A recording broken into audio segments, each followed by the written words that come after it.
আসসালামু আলাইকুম প্রিয় দর্শক, বিস্ময়করভাবে সাবেক রাষ্ট্রপতি অ্যাডভোকেট আব্দুল হামিদ থাইল্যান্ডের চিকিৎসা শেষে তিনি দেশে ফিরে এসেছেন।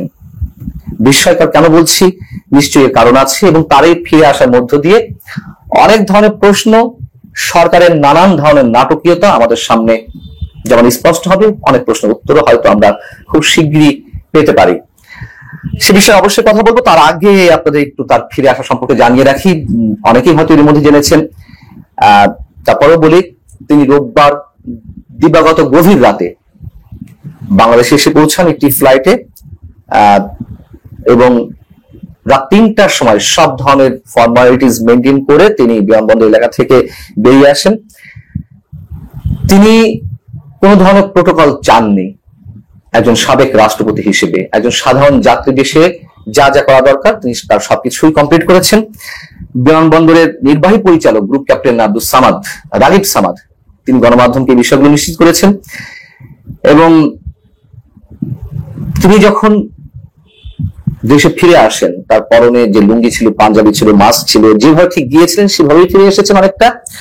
এবং তাকে খুব বিধ্বস্ত দেখাচ্ছিল, খুবই বিধ্বস্ত দেখাচ্ছিল। তার সঙ্গে গত মে মাসে ৮ তারিখে যারা গিয়েছিলেন তার শ্যালক ডাক্তার নওশাদ খান এবং ছেলে রিয়াদ আহমেদ তারাও ফিরে এসেছেন। প্রশ্ন হলো যে কেন তিনি ফিরে এলেন? তিনি তো ইচ্ছা করলে থেকে যেতে পারতেন থাইল্যান্ডে, তাই না? আমি মনে করি তিনি জীবনের ঝুঁকি নিয়ে হলেও ফিরে এসেছেন দেশে। তার আটক হওয়ার যথেষ্ট সম্ভাবনা রয়েছে, তারপর তিনি ফিরে এসেছেন। এখন বিষয় হচ্ছে যে তিনি যে থাইল্যান্ডে গেলেন চিকিৎসার উদ্দেশ্যে, এরকম একটি বিষয় তো সরকারের বিভিন্ন মহল কর্তৃপক্ষ বা বিভিন্ন জায়গা থেকে, সরকারের অনুগত হোক বা সরকারের শিখিয়ে দেওয়া হোক, একটা শ্রেণী থেকে এরকম একটি বিষয় এস্টাবলিশ করার চেষ্টা করা হয়েছিল যে তিনি পালিয়েছেন। কেন তিনি পালিয়েছেন, কেন তাকে পালাতে যেতে দেওয়া হলো, এরকম একটি ক্ষোভের সৃষ্টি করা হলো জাতীয় নাগরিক পার্টি এনসিপি নেতাকর্মীদের দিয়ে। তারা যমুনার সামনে অবস্থান নিল এবং দাবি তুলল যে আন্তর্জাতিক অপরাধ ট্রাইব্যুনালে আওয়ামী লীগের বিচার অবিলম্বে শুরু করতে হবে। বিচার তো সবাই চাই, কিন্তু যে প্রক্রিয়ায় মব ক্রিয়েট করে তারা যেভাবে যমুনা প্রধান উপদেষ্টা বাসভবন ঘেরাও করে যেভাবে দাবিগুলো তুললো, আমাদের মনে অনেক ধরনের সন্দেহ জাগছিল। এবং আওয়ামী লীগের রাজনীতি বা আওয়ামী লীগকে নিষিদ্ধ করার দাবি তোলা হলো। আমরা দেখলাম যে নাটকের অংশ হিসেবে আন্দোলনকারীদের উপরে সিটি কর্পোরেশনের স্প্রে ক্যানন মেশিন দিয়ে ঠান্ডা পানি ছিটানো হলো, পানির ব্যবস্থা করা হলো, খাওয়ার ব্যবস্থা করা হলো, নিরাপত্তা ব্যবস্থা করা হলো, আন্দোলন করবে যা সুযোগ সুবিধা দেওয়া দরকার সবকিছু করা হলো এবং আওয়ামী লীগ নিষিদ্ধ করা হলো 10ই মে, আওয়ামী লীগের রাজনৈতিক কার্যক্রম। তখনই আমি বলেছিলাম, যেদিন মানে আওয়ামী লীগের রাজনীতি যে নিষিদ্ধ করা হলো রাজনৈতিক কার্যক্রম, সেদিন নয়, 8 তারিখে যেদিন সাবেক রাষ্ট্রপতি অ্যাডভোকেট আব্দুল হামিদ দেশ ছাড়লেন, ওই দিনই আমি মন্তব্য করেছিলাম, আপনারা একটু খেয়াল করে দেখেন, যে রিফাইন্ড আওয়ামী লীগ গড়ে তোলার কথা বলা হচ্ছে। তাদের নেতৃত্বে যাদের নাম গুঞ্জনাকারে শোনা যাচ্ছিল, তাদের মধ্যে অ্যাডভোকেট আব্দুল হামিদের নাম ছিল, নারায়ণগঞ্জ সিটি কর্পোরেশনের সাবেক মেয়র সেলিনা হায়াত আইভির নাম ছিল, সাবির হোসেন চৌধুরীর নাম ছিল। তো রিফাইন্ড আওয়ামী লীগে যাতে গড়ে উঠতে না পারে তারই অংশ হিসেবে হয়তো আব্দুল হামিদকে শর্ত দেওয়া হয়েছে, আপনাকে আটক করা হবে নাকি আপনি বিদেশ যেতে চান। হয়তো আব্দুল হামিদ সেটি বেছে নিয়েছেন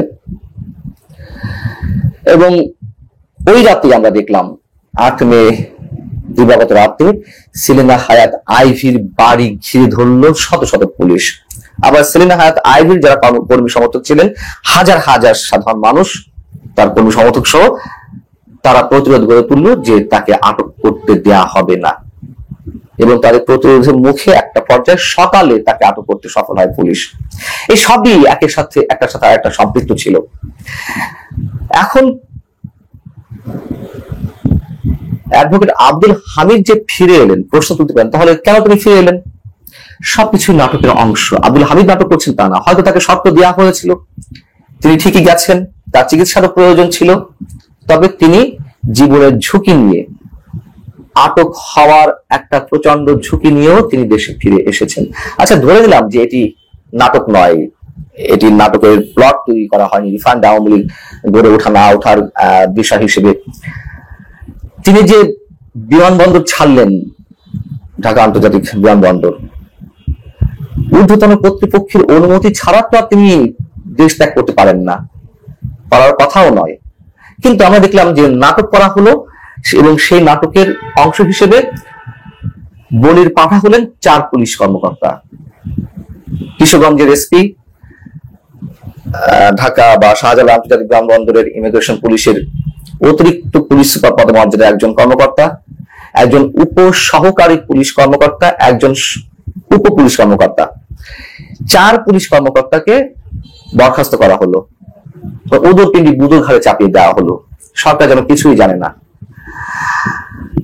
তো এটাও নিশ্চয়ই একটা নাটক ছিল। আবার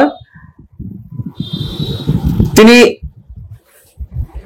এমনও হতে পারে যে তাকে বিদেশে পাঠিয়ে দিয়ে আওয়ামী লীগ নিষিদ্ধের একটা জোরালো দাবি তোলার একটা ব্যবস্থা করা হয়েছিল, সেটিও আমরা দেখলাম। কিছুটা একটা হবে, কোনো না কোনো নাটকের অংশ তো হবে, এবং নিশ্চিতভাবে তা হয়েছে। এখন প্রশ্ন হচ্ছে যে তাকে কি আটক করা হবে? যেভাবে একের পর এক হত্যা মামলা আওয়ামী লীগের শীর্ষ নেতাদের বিরুদ্ধে, সাংস্কৃতিক কর্মীদের বিরুদ্ধে, খেলোয়াড়দের বিরুদ্ধে হয়েছে, তা তো এখন তুমুলভাবে সমালোচিত দেশে এবং আন্তর্জাতিক অঙ্গনে। সব মামলায় যে একবারে বানোয়াট, আমি সে কথা বলবো না, কিন্তু আওয়ামী লীগকে নিশ্চিহ্ন করতে, আওয়ামী লীগের বিচার হোক, আমরা সবাই চাই আওয়ামী লীগের নেতা কর্মীদের, কিন্তু আওয়ামী লীগের রাজনীতি নিষিদ্ধ হোক, এটি যেমন অনেক রাজনৈতিক দলও চায়নি, বিএনপিও চায়নি। সব তো হচ্ছে মানুষের চাওয়ার বাইরে, এবং আব্দুল হামিদকে আটক করা হতেও পারে। এই সরকার তো কোনো কিছু পরোয়া করছে না, যা ইচ্ছে যেমন ইচ্ছে তা করে যাচ্ছে। আব্দুল হামিদ, আমি আগে মন্তব্য করেছি, অন্তত আওয়ামী লীগের যে কয়েকজন সিনিয়র নেতা আছেন তাদের মধ্যে অনেক কম বিতর্কিত, এবং তিনি হত্যার জন্য নির্দেশ দিবেন এমনটা মনে করার কোনো কারণ নেই। সবচেয়ে বড় কথা, 5 আগস্ট আওয়ামী সরকারের পতনের পর থেকে তিনি এলাকাতে অবস্থান করছিলেন, সেলিনা হায়াৎ আইভী অবস্থান করছিলেন, সাবেক পরিকল্পনা মন্ত্রী আব্দুল মান্নান তিনি অবস্থান করছিলেন। কেন করছেন? তারা তো ইচ্ছা করলে পালাতে পারতেন, পালাননি তো। আমরা দেখেছি যে আব্দুল মান্নানকে আটক করা হয়েছিল, এলাকায় যার এত জনপ্রিয়তা, এবং তিনি একসময় আমলা থাকলেও পরবর্তীতে রাজনীতিতে আসেন, মন্ত্রী হয়ে ওঠার পরেও তার বিরুদ্ধে কোনো ধরনের দুর্নীতি অভিযোগ আসেনি, ক্ষমতা অপব্যবহার করতে আমরা দেখিনি, তারপরেও তাকে আটক করা হয়েছিল। সরকারের যে একের পর এক নাটক, এগুলো মানুষের সামনে খোলাসা হচ্ছে, নানান ধরনের প্রশ্নের উত্তরও মিলছে। আব্দুল হামিদকে কেন বাইরে পাঠানো হয়েছিল, অথবা তিনি গিয়ে বা কেন জীবনের ঝুঁকি নিয়ে ফিরে আসলেন, এগুলো কোনো স্বাভাবিক হিসেব নয়। ভিতরে অনেক কিছু ঘটছে এবং অনেক কিছু ঘটবে, আমাদের দেখার অপেক্ষা। আসসালামু আলাইকুম রহমতুল্লাহি ওয়া বারাকাতুহু। সম্মানিত দর্শক, রাজনীতি একটা কৌশলের খেলা, এবং এই খেলায় এই মুহূর্তে বাংলাদেশের প্রধান দুটি রাজনৈতিক দল বিএনপি এবং জামাত, তাদের মধ্যে যে প্রতিযোগিতা চলছে, এবং সেই প্রতিযোগিতায় জামাত যে বিএনপিকে কিভাবে নাস্তানাবুদ করছে, এবং কিভাবে জামাত রাজনীতির যে একটা পর্যায়, সেই পর্যায়ে তারা পৌঁছে গিয়ে বিএনপিকে ক্রমাগত পেছনের দিকে ঠেলে দিচ্ছে, তার ইতিবৃত্ত নিয়ে আজকের এই ভিডিওতে সংক্ষেপে আলোচনা করার চেষ্টা করব। প্রথমে চিন্তা করুন পররাষ্ট্রনীতির কথা। জামাতের নেতৃবৃন্দ মার্কিন যুক্তরাষ্ট্রের সঙ্গে বৈঠকে বসবে, মার্কিন প্রশাসন জামাতের লোকদেরকে রাজনৈতিক নেতা হিসেবে স্বীকার করে নেবে, তারপর সেই মার্কিন কর্মকর্তারা জামাতের অফিসে যাবে, জামাতের কর্মকর্তারা মার্কিন রাষ্ট্রদূতের অফিসে যাবে। এই জিনিসগুলোকে আমরা কল্পনা করতে পেরেছি আগস্ট মাসের আগে। আমরা তো পশ্চিমা দেশগুলোকে সবসময় জানতাম যে তারা জামাত বিরোধী, প্রচণ্ড জামাত বিরোধী, কিন্তু একই হলো, এখন পশ্চিমারা জামাতের তোয়াজ করছে, তদবির করছে। আমেরিকাকে বাদ দিয়ে যদি আপনি ইংল্যান্ড সহ ইউর দেশসমূহের কথা চিন্তা করেন, তারাও বিএনপির চাইতে জামাতকে এই মুহূর্তে কম গুরুত্ব দিচ্ছে না।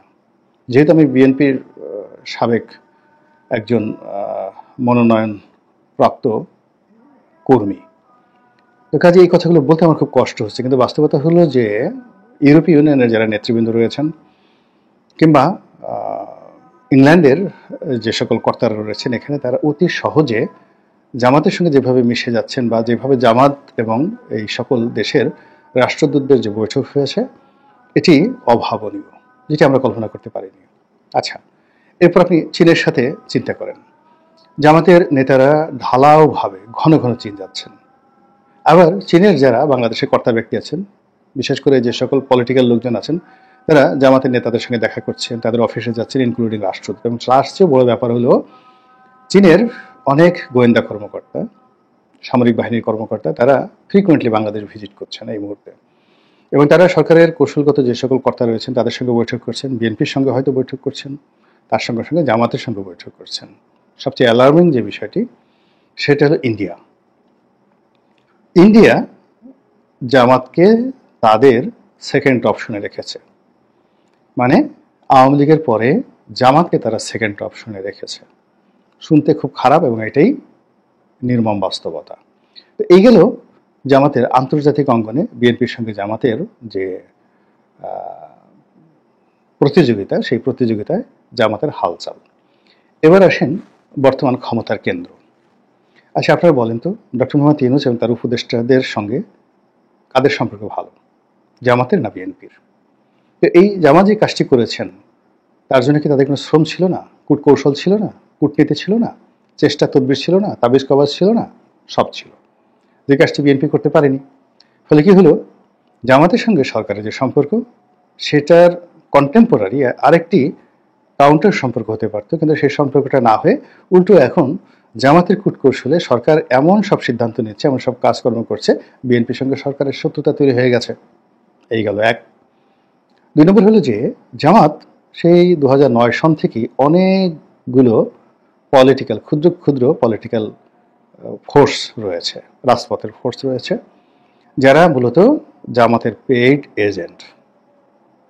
আবার বলছি, 2009 থেকে আজ অবধি এই আগস্ট পর্যন্ত অন্তত পক্ষে 100-র উপরে ছোট ছোট সংগঠন, ব্যক্তি যারা নিয়মিতভাবে জামাতের টাকায় সংসার চালিয়েছে, জামাতের টাকায় দল চালাচ্ছে এবং জামাতের টাকায় আগামীতে ইলেকশন করার, মন্ত্রী এমপি হওয়ার যারা স্বপ্ন দেখে, এই লোকদের একটা বিরাট অংশ একেবারে জনাব তারেক রহমান সাহেবের আপার চেম্বারে ঢুকিয়ে দেওয়া হয়েছে। তারা দিনে তারেক রহমান সাহেবের সাথে বৈঠক করে, রাতে তারা বিএনপির যারা নেতাকর্মী রয়েছে তাদেরকে ভয় দেখায় যে নেতার সঙ্গে আমাদের এত ভালো সম্পর্ক, আসি তোমাদেরকে এটা করে দেবো, ওটা করে দেবো।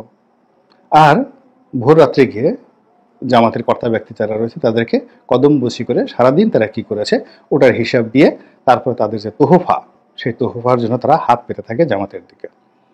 তো এই যে বিএনপির একটা লোককেও জামাতের অভ্যন্তরীণ খবর সংগ্রহ করার জন্য, মন মানসিকতা করার জন্য বা জামাতকে বিভ্রান্ত করার জন্য বিএনপির একটা সিঙ্গেল লোক বিএনপি আজ পর্যন্ত তৈরি করতে পারেনি, নিয়োগ করতে পারেনি। অন্যদিকে আওয়ামী লীগের লোক বিএনপিতে ঢুকিয়ে দেওয়া হয়েছে, জামাতের লোক বিএনপিতে ঢুকিয়ে দেওয়া হয়েছে ডাইরেক্ট, এরপরে জামাতের পেইড লোক বিএনপিতে ঢুকিয়ে দেওয়া হয়েছে। ফলে কি হলো, এই যে একটার পর একটা বিপর্যয়, একটার পর একটা সিদ্ধান্তহীনতা এবং একটার পর একটা অন্তর্দ্বন্দ্ব এবং কলহ বিএনপিকে যেভাবে গ্রাস করেছে, সেটা দেখে জামাতের লোকরা রীতিমতো বগল বাজাচ্ছেন, আনন্দে বগল বাজাচ্ছেন। গেল এই হলো রাজনৈতিক দলের কূটকৌশল। এরপরে যদি আপনি চিন্তা করেন প্রশাসন, আচ্ছা আপনি বলেন তো, সিভিল সার্ভিসে বড় বড় পদ কয়টি আছে? সংস্থাপন সচিব, মন্ত্রিপরিষদ সচিব, শিক্ষা সচিব, তারপরে পরিকল্পনা কমিশনের সচিব।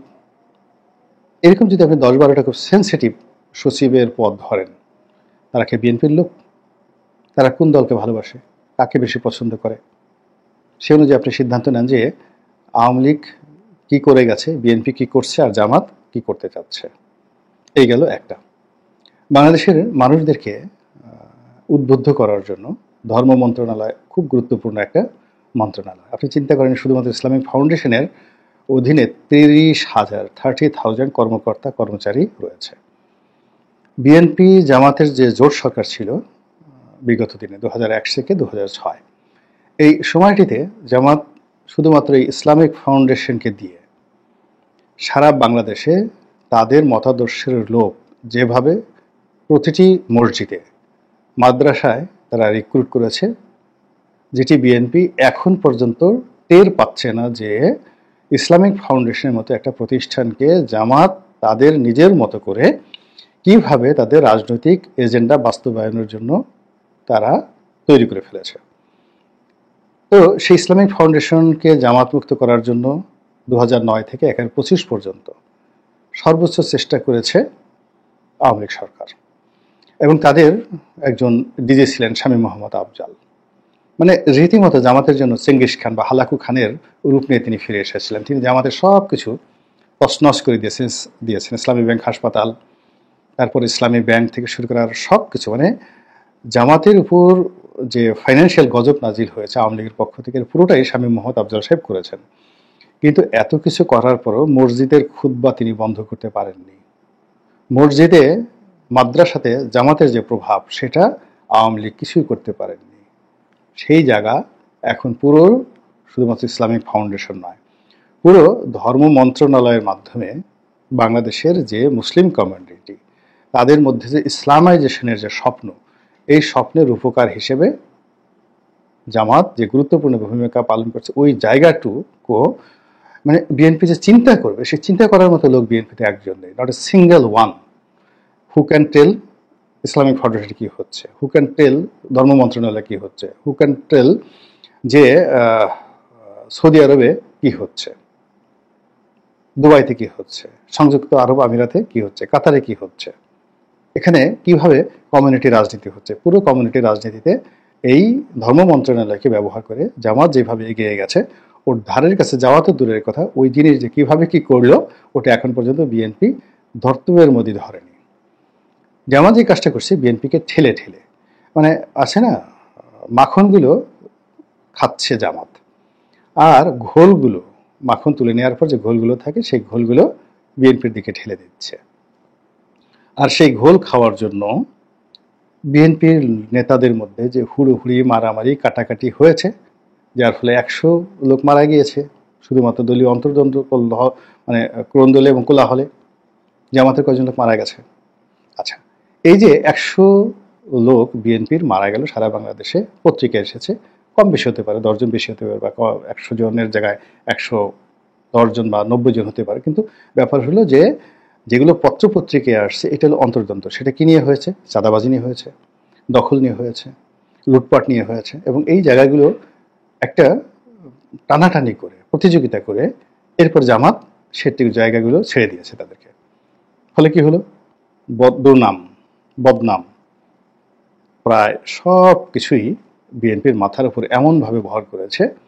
এখন বিএনপির শীর্ষ নেতাদের কে এই গত 10 মাসে কয়টা গাড়ি কিনলো, তারপরে কে কয়টা জামা কিনলো, কার ঘড়ি কেমন, হঠাৎ করে তার পারফিউম আসলো কোত্থেকে, এই বিষয়গুলো নিয়ে সামাজিক মাধ্যমে যে ব্র্যান্ডিং হচ্ছে, এসবই তো জামাতের লোকজন করছে। আর এটার উত্তর দেওয়া তো দূরের কথা, এই বিষয়গুলো যে কিছু একটা করণীয় রয়েছে এটা বিএনপির মাথায় এখন পর্যন্ত ঢুকেনি। ফলে তাদের একেবারে শীর্ষ নেতৃত্ব তিনি কি গাড়ি ব্যবহার করছেন গত 10 মাসে, গাড়ির মডেল কত, নম্বর কত, গাড়ি এত চকচক করে কেন, এই সমস্ত বিষয়গুলো সামনে চলে এসেছে। সামনে চলে আসছে হাওয়া ভবন, সামনে চলে আসছে খাম্বা, সামনে চলে আসছে সব কিছু যা কিনা বিএনপিকে ডুবিয়েছিল। এবং এই কাজগুলো এত চমৎকারভাবে করা হচ্ছে যেটির কোনো ক্লু বিএনপি এখন পর্যন্ত ধরতে পারেনি, এবং এটাকে মোকাবেলা করতে তারা পারেনি।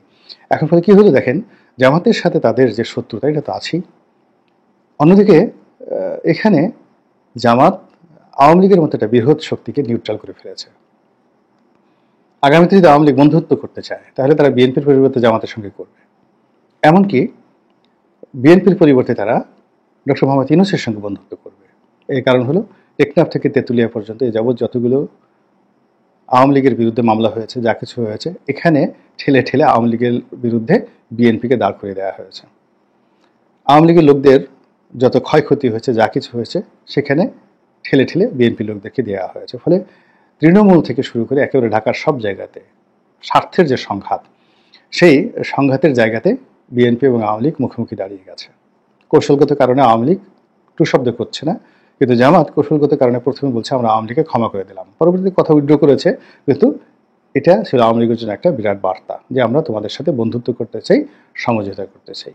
এবং যেহেতু তারা ডক্টর মোহাম্মদ ইউনূসের খুব কাছাকাছি আছে, কাছাকাছি থাকার কারণে কি হলো, তারা ডক্টর মোহাম্মদ ইউনূসের সঙ্গে আওয়ামী লীগের একটা সমঝোতা ইন্ডিয়ার মাধ্যমে করেও দিতে পারে। ফলে এখানে বিএনপি যে রাম ধরাটা খাবে, ঠিক সেই যে রাম ধরাটা তারা 111-এর সময় তারা খেয়েছিল। আপনারা বিশ্বাস করেন যে 111-এর সময় যখন মঈনুদ্দিন সাহেব, ফখরুদ্দিন সাহেব, তারা তো সব বিএনপির লোক, তারা সবাই বিএনপির লোক। তারা যখন ক্ষমতা হস্তান্তরের বিষয় আসলো তখন তারা প্রাণান্ত চেষ্টা করেছিল বিএনপির সঙ্গে একটি সমঝোতা করার জন্য এবং বিএনপির হাতে ক্ষমতা দেওয়ার জন্য, কিন্তু বিএনপি সেটা গ্রহণ করতে পারেনি। বিএনপি ট্রেন মিস করেছে। একই অফার যখন দ্বিতীয় পর্যায়ে শেখ হাসিনার কাছে যায়, তিনি চোখ বুজে সমস্ত শর্তগুলো মেনে নিলেন। 111-এর কুশীলভ্যে তারা যা যা চেয়েছে সবকিছু মেনে নিলেন। তাদের সেফ এক্সিট দেওয়া থেকে শুরু করে নিরাপত্তা দেওয়া, এবং যারা শেখ হাসিনাকে ক্ষমতায় বসিয়েছে কিংবা 11-এর সময় শেখ হাসিনার প্রতি যারা ভালো ব্যবহার করেছেন, সে সকল আমলা, সে সকল পুলিশ কর্তা, সে সকল সামরিক কর্তা, শেখ হাসিনা গত 15 বছরে সবাইকে আর্থিকভাবে, রাজনৈতিকভাবে, সামাজিকভাবে প্রতিষ্ঠিত করেছেন। আমি নাম বললাম না, অন্তত 1 ডজন 11-এর কুশীলভ বাংলাদেশের বিভিন্ন সেক্টরে শেখ হাসিনা এস্টাবলিশ করে দিয়েছে। অথচ এই লোকগুলো সবাই বিএনপির কাছে গিয়েছিল। তো এইরকম যে এখন রাজনীতির আন্ডারওয়ার্ল্ডে তলে তলে নানা রকম সমীকরণ হচ্ছে, সবার সঙ্গে সবার বন্ধুত্ব করার যেমন সুযোগ তৈরি হচ্ছে, আবার সবার সঙ্গে সবার শত্রুতার একটা উপলক্ষ তৈরি হয়ে গেছে। এবং সেই ক্ষেত্রে বিএনপি ক্রমশ বন্ধুহীন হয়ে পড়ছে, শত্রুর সংখ্যা বেড়ে যাচ্ছে। আর এই যে বিএনপিকে এই দুরবস্থার মধ্যে ফেলে দেওয়ার জন্য জামাত যেভাবে কৌশল করছে, সেই কৌশলগুলো এখন পর্যন্ত বিএনপি আন্দাজও করতে পারছে না। ফলে যা হবার তাই হচ্ছে। রাজনৈতিক একটা বিপর্যয়ের দিকে বাংলাদেশের সবচেয়ে জনপ্রিয় এবং বৃহত্তম দলটি এগিয়ে যাচ্ছে। আল্লাহ আমাদের সবাইকে হেদায়েত দান করুন এবং হেফাজত করুন। আসসালামু আলাইকুম ওয়া রাহমাতুল্লাহি ওয়া বারাকাতুহু।